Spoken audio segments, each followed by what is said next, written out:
We now return to It's Supernatural.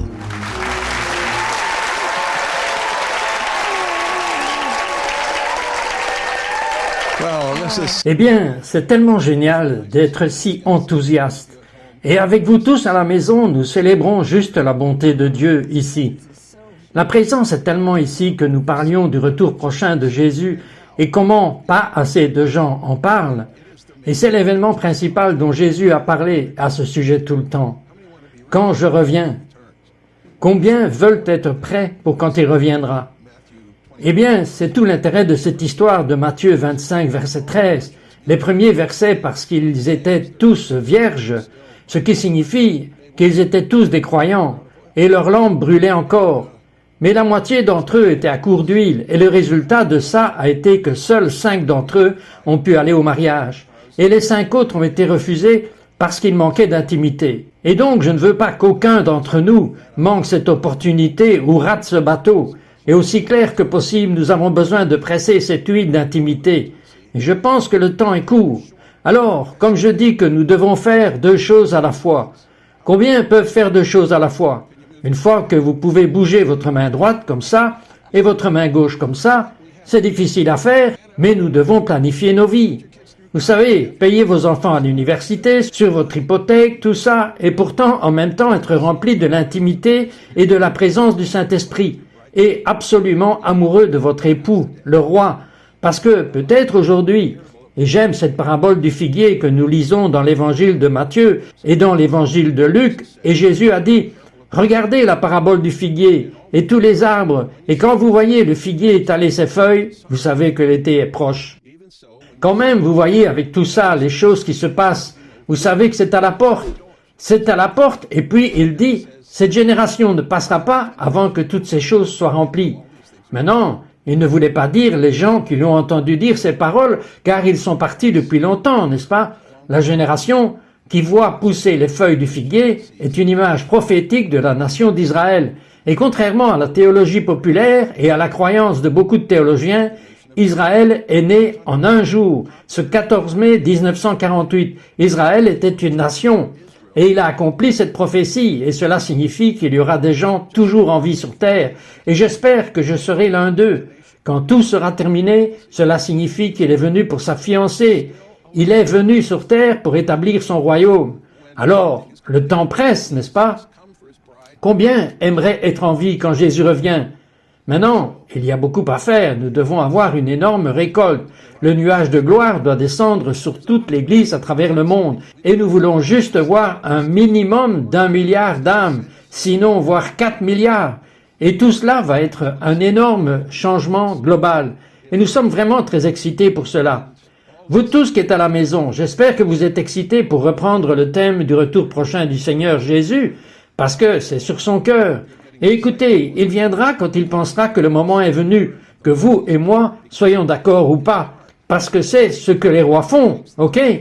Et alors, Amen. Donc, viens Seigneur Jésus. C'est comme cela que le livre se termine. Maintenant, Carole, il y a quelques années, a fait un rêve des plus incroyables, et puis une parole prophétique qui est tombée.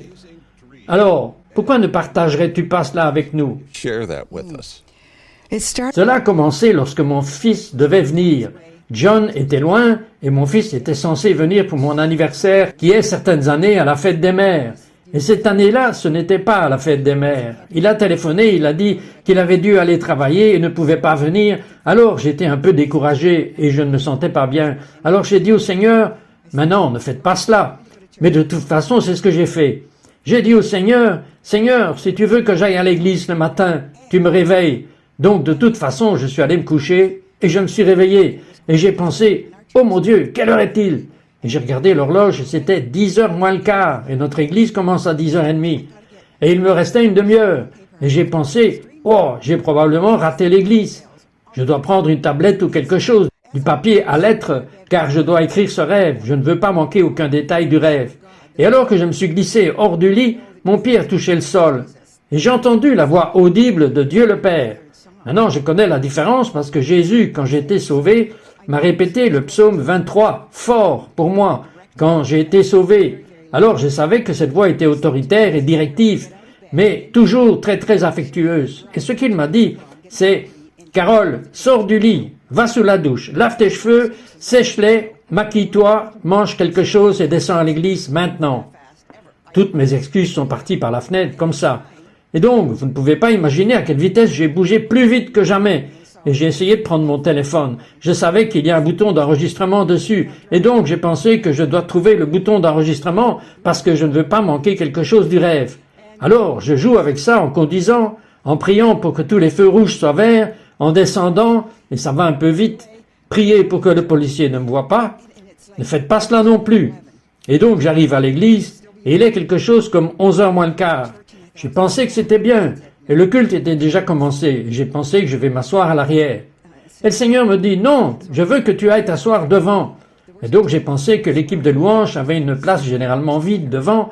Je vais m'asseoir là. Alors je me suis dirigé vers l'équipe de louange et le Seigneur m'a dit, je veux que tu t'assoies sur ton siège à l'avant. J'ai dit, mais Seigneur, il y a quelqu'un là-bas. Alors il a dit, eh bien, alors dis-leur de bouger. Alors j'ai tourné le coin, je ne sais pas comment cela se fait, mais il y avait 2 personnes dans cet emplacement et les gens sont sortis de notre siège parce que les sièges où nous sommes juste assis sont devant. Donc je me suis assise devant et ensuite ça m'a frappé. Oh God, are we doing the dream today? Oh mon Dieu, faisons-nous le rêve aujourd'hui? Il a dit non, c'était un test de ton obéissance. Obedience. Now, the dream. I was standing. Maintenant, dans le rêve, je me tenais devant notre église. Et nous avons un rez-de-chaussée, puis un étage supérieur. Et je me tenais devant l'endroit où se trouvait le podium. Et je louais, je passais un beau moment avec le Seigneur, et tout d'un coup, I'm in a glory cloud. je suis dans un nuage de gloire, et je monte. C'était comme un tourbillon qui montait et je suis au centre regardant vers le haut. J'ai dit, Seigneur, allons-nous passer à travers le toit? Et il est monté jusqu'au toit, et puis il est revenu, il a commencé à me ramener. Alors j'ai atterri sur mes pieds, And whoa, I don't know. et je ne sais pas ce qui s'est passé, mais il y a quelque chose qui est sorti de moi, et puis quelque chose est venu sur moi. And then something came on me, and I went. Et je suis allé et j'ai attrapé le micro. Et j'ai commencé à dire aux gens qu'il va venir, un nouveau nuage de sa gloire. Fear of the Lord. Et dans cette gloire est la crainte du Seigneur. Mais c'est basé sur l'amour paternel. Craignez qu'il ne s'agisse d'une circoncision intérieure du cœur. And I said, oh my gosh. Et, oh, j'ai dit, oh mon Dieu, la gloire. Le nuage commence à arriver. Waouh, il commence à descendre, je peux le voir. Et j'ai dit aux gens, le nuage de gloire arrive. Je crains pour vos vies, si vous avez un péché secret dans votre vie, si vous avez pris la miséricorde et la grâce du Seigneur Jésus pour acquis, et que vous l'avez utilisé à votre propre manière. This is for granted and using it for your own ways and saying, Dites, oh Dieu, pardonne-moi. Il est si incroyablement indulgent. I tell you to come to the front. Je vous dis de venir devant. Open. Whoa. And those of you that do not want to repent, Le siège de la miséricorde de Dieu est ouvert. Et ceux d'entre vous qui ne veulent pas se repentir, s'il vous plaît, fouillez ce bâtiment, parce que je ne sais pas ce qui va se passer. started to scatter. Some went out and some. Et donc les gens ont juste commencé à se disperser. Certains sont juste sortis, certains ont couru vers le devant, et puis le Seigneur m'a montré qu'à l'arrière, il y avait 2 hommes assis sur le dessus d'un gradin. J'ai pensé, Seigneur, nous n'avons pas de gradin dans notre église. Et il a dit, retourne vers eux. J'ai commencé à revenir en arrière, et j'ai pensé, ils n'ont pas l'air d'appartenir à notre église. Je veux dire qu'ils avaient vraiment des costumes pointus et des chaussures brillantes et des cravates et des chemises blanches. Et ils étaient un peu du genre moqueur. This sitting and kind of, mocking. And as I got about 6 feet, Et comme j'étais à environ 6 pieds d'eux, ils sont tombés tous les deux. Et je suis allé vers eux et j'ai dit, Seigneur, sont-ils OK? Ils ont l'air morts pour moi. go over to them, and I said, Lord, are they okay? Or they look dead to me, Lord. And he said, never mind them. Et il a dit, tant pis, va à l'arrière de l'auditorium. j'ai un homme là-bas, je veux te donner une parole prophétique pour lui. Et donc j'ai traversé l'arrière de l'auditorium et j'ai vu cet homme fouillant vers la porte.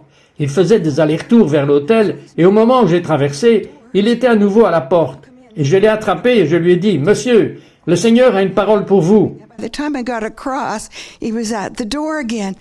And I grabbed him and I said, Sir, I said, the Lord has a word for you. He says, you have had an anointing on your life.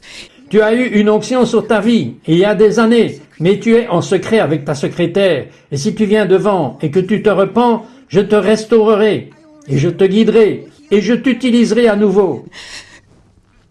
But I fear if you walk out that door. Mais si tu franchis cette porte, tu vas devenir comme la femme de Lot.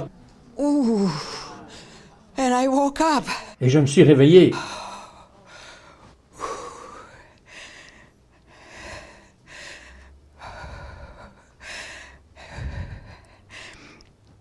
Wow.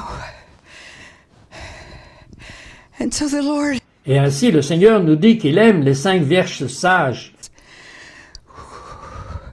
now C'est le moment d'être intime. Ne laissez pas les choses de ce monde, toutes les bonnes choses que nous faisons, ôter notre intimité avec lui, parce que c'est trop précieux et nous n'avons pas le temps. Nous ne connaissons pas le temps, mais il y a tellement de choses prophétiquement. Nous sommes dans la saison.